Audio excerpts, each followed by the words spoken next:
Okay, good. So good morning, friends. So today my topic is that Kashmir issue. Okay, what is Kashmir issue? Like how these two countries, like India and Pakistan, they are in the war related to the Kashmir issue. Like okay, so for the further understanding of this topic, I will be going and I will be going to speak about the historical background, like how we can say that the militants, like the origin of the militants, like how they created disturbance in the particular POK's areas, and after the article abrogated, what were the consequences we see. Okay, so this is the basic, we can say that the basic things that we have to cover within this topic. Okay, within this topic, so let's understand. Okay, the historical background.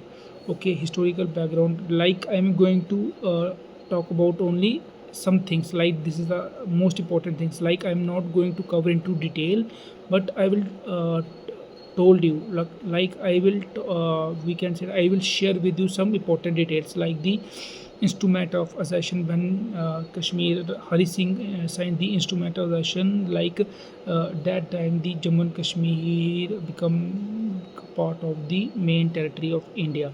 So India, that was the first time when India and Pakistan, they are in the war in the front of the in the first time after the independence, they are in the war in 1948. So UNSC, we can say that demarcated the ceasefire line between these two countries, and the Pakistani at that time they occupied most of the POK. So that was a ceasefire line. Okay, so we called it later the LOC, line of control. Okay, this is the Kashmir issue. But after the we know that this after we knew that the most of the groups origin, like the terror groups, with terrorist group like Lashkar-e-Taiba, Jaish-e-Mohammed, Jammu and Kashmir Liberation Front. These were the terrorist group. They origin at that time. Okay, to supported by the Pakistanis to support, and they got every support by the Pakistani related to the money, related to the drugs, related to the weapons, arms and ammunition, technology, everything they supported by the Pakistani. That's why there is terrors among the Indian people, among the Kashmiris, Hindu Kashmiris in that area.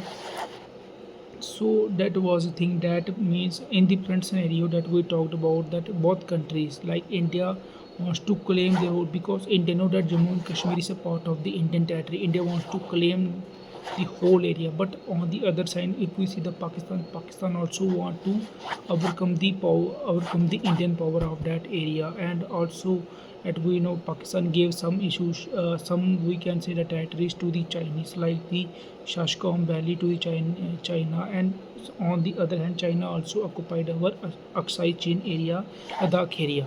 So this is the most important thing for us to counter the Pakistan and to capture our Kashmir area.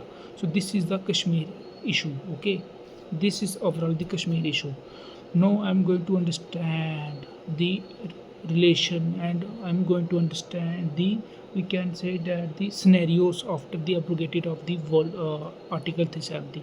Before the abrogated of this 370, we know that the state GDP Jammu Kashmir was low, the literacy rate was low, like the investments not too good, the terrorist was, we can say, the was spread all over the that area, particular POK area.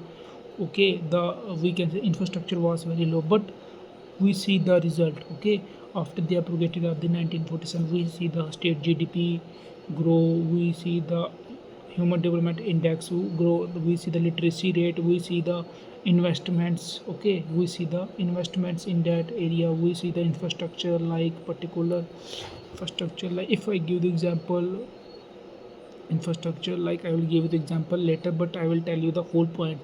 We see the infrastructure, we see the, like the major infrastructure, like infrastructure, road, railways, tunnels, bridges.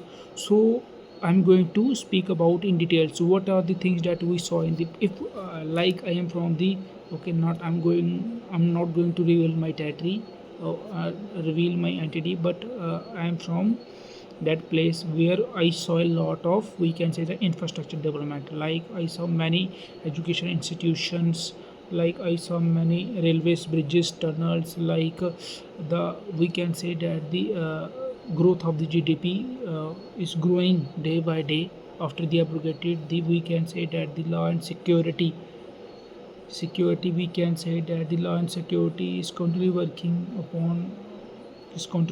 and it is good for us. Okay, we know that the investment is also increasing. We know that the tourism is also increasing, like the film shooting is also increasing day by day. So this is the scenario of the abrogated of the article 370. No, what's the future like?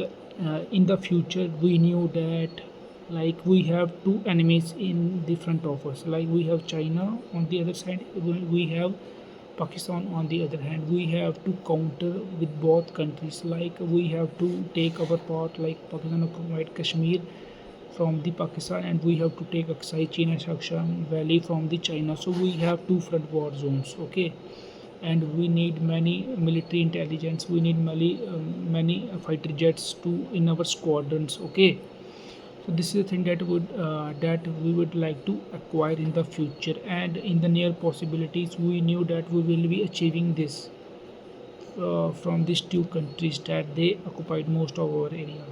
So thank you. This is for